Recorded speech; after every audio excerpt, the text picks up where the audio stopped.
Bom, pessoal, como eu falei para vocês, a primeira verminose que a gente vai ver relacionada aos plateumintos é a esquistossomose, ok? Professor, é tipo esquisitossomose? Não, tá? Bom, então a esquistossomose, ela é causada pelo agente causador ou agente etiológico, como escrevi aqui para vocês, chamado de Esquistossoma mansoni. Então é daí que vem o nome da doença, né? Esquistossoma, esquistossomose. Beleza? O Esquistossoma mansoni é um verme plateuminto da classe dos trematóides, ok? Assim como a planária era da classe dos turbelários. Essa doença é uma doença de ciclo que a gente chama de heteroxênico. Um ciclo heteroxênico é que existem dois hospedeiros para essa doença, ok?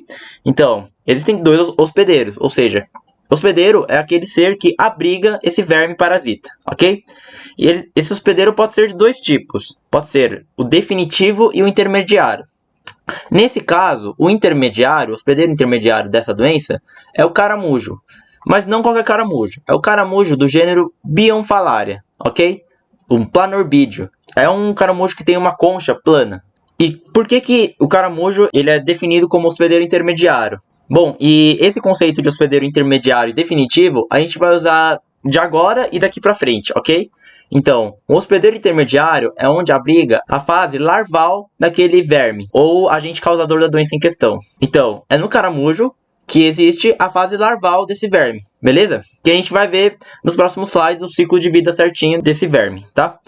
E o hospedeiro definitivo, então, é onde tem a fase adulta desse verme, beleza? Então, hospedeiro intermediário é onde tem a larva, e hospedeiro definitivo é onde vive, é onde se abriga o verme adulto, ok? E o hospedeiro definitivo, nesse caso, é o ser humano. Somos nós, beleza? O que caracteriza essa doença, né? Esses parasitas, eles gostam de habitar regiões próximas ao nosso fígado, certo? Habitando o nosso fígado, ele pode também danificar a parede abdominal do nosso organismo.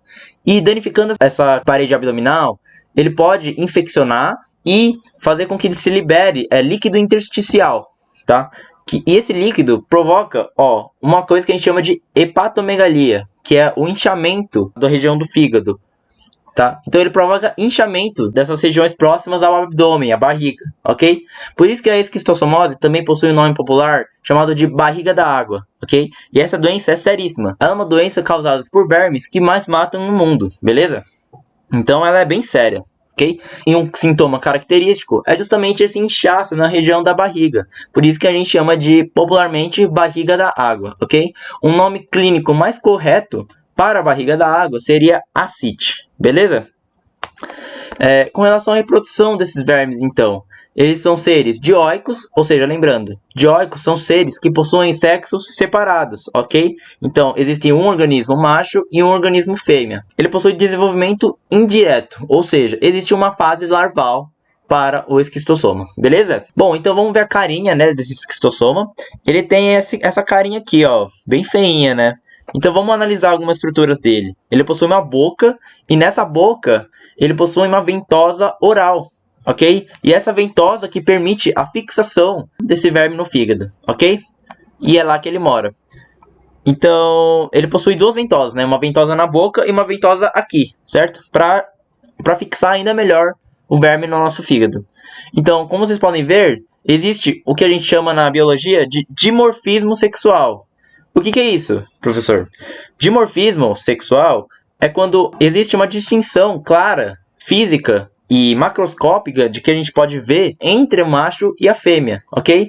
Então, como vocês podem ver aqui, dando exemplo, o macho é claramente diferente da fêmea, ok? Eles têm uma forma diferente. Eles possuem, então, o que a gente chama de dimorfismo sexual.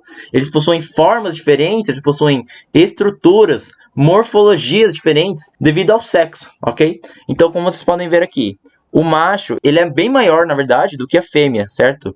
E para se reproduzir, a fêmea, ela entra nesse canal que a gente chama de canal ginecóforo.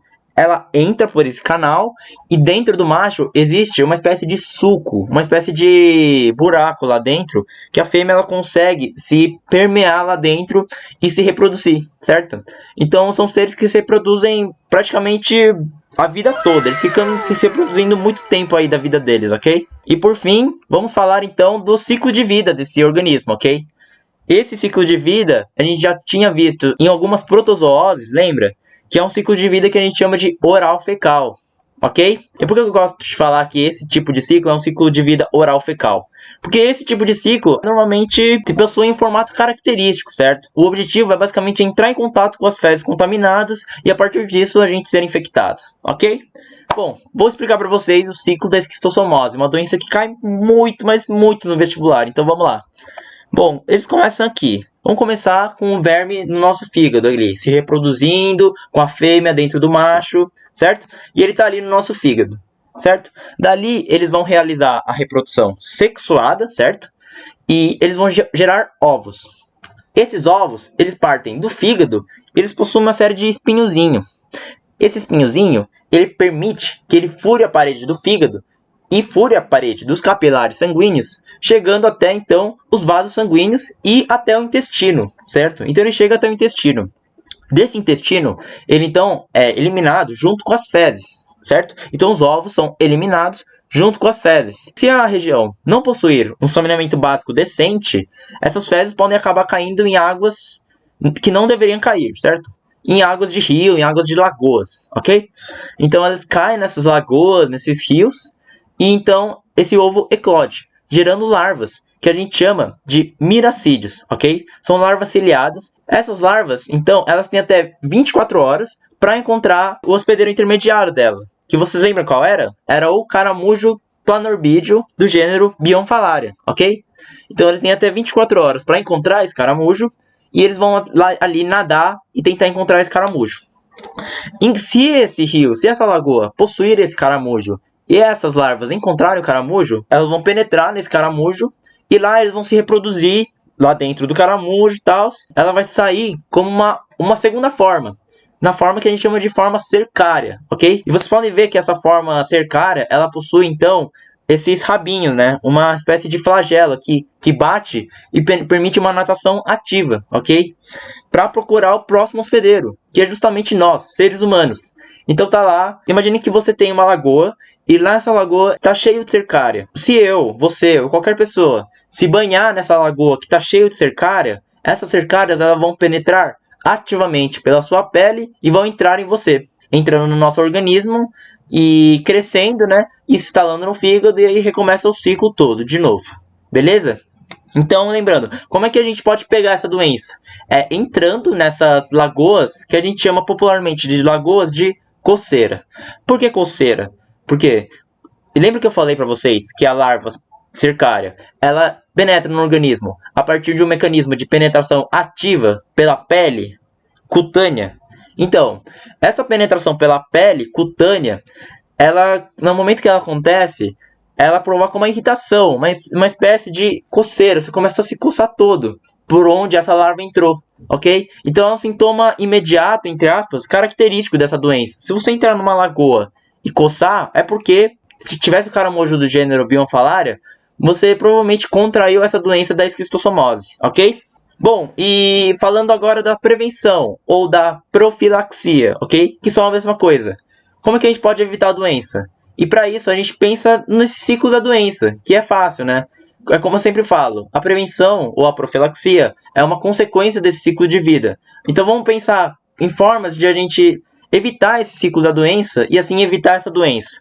Então, por exemplo, aqui, para ela acontecer, as fezes nossas, elas têm que entrar nesses rios, nessas lagoas. Isso acontece porque não existe um saneamento básico decente nessa região, ok? Não era para essas fezes estarem caindo nessas regiões de lagoa, de rios, em que as pessoas podem se banhar eventualmente. Então, isso seria uma das prevenções, essa melhoria desse saneamento básico, ok? Dessa forma, as fezes seriam destinadas a locais corretos, em que pessoas não poderiam entrar nesse tipo de região, ok? Evitar também entrar nesse tipo de lagoa, de rio, que possui esse caramujo, também é uma prevenção, ok? Bom, se a gente não entra nessa água contaminada, a gente também não vai contrair essa doença, ok? E também, como essa doença possui esse hospedeiro intermediário, que é o caramujo, o combate a esse caramujo também funciona como uma profilaxia, apesar de não ser a melhor das profilaxias, ok? Não é muito aconselhado você sair por aí matando os caramujos, tá bom? Mas também ele previne a doença sim, ok? Também posso mencionar o tratamento dos doentes. Se esse ser humano não estivesse contaminado com o parasita, ele não eliminaria as fezes contaminadas. As fezes dele estariam não contaminadas, né? Seriam umas fezes saudáveis. Então, se esse ser humano estivesse tratado, ele estivesse saudável, as fezes dele também estariam saudáveis e, portanto, não passaria a doença adiante, ok? Então, esse é o ciclo da vida da esquistossomose. Espero que vocês tenham entendido. E agora, na próxima videoaula e última dos plateumintos, a gente vai ver a teníase e a cisticercose. Então, não saia daí!